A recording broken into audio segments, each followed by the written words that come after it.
আসসালামু আলাইকুম প্রিয় দর্শক ভাই বন্ধুরা। আজ দুপুর 12:30টার দিকে একটি বাস অ্যাক্সিডেন্ট হয়। স্থান হচ্ছে মানিকগঞ্জ টু পলিটেক রোড, কোনাবাড়ি ব্রিজের ডান পাশে। একটি বাস নিয়ন্ত্রণ হারিয়ে খাদে পড়ে যায়। এখানে অনেক লোক আহত হয়েছে, কিন্তু এখনো নিহত হওয়ার কোনো খবর পাওয়া যায়নি।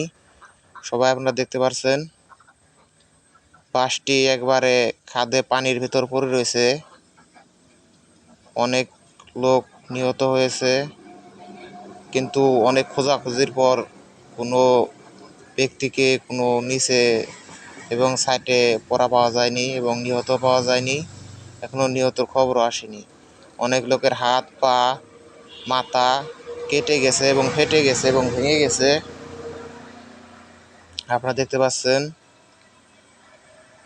বাসটি পানির ভেতর পড়ে রয়েছে।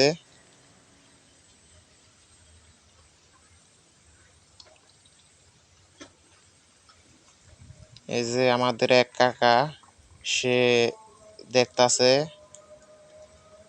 ভিতরে কেউ আছে নাকি।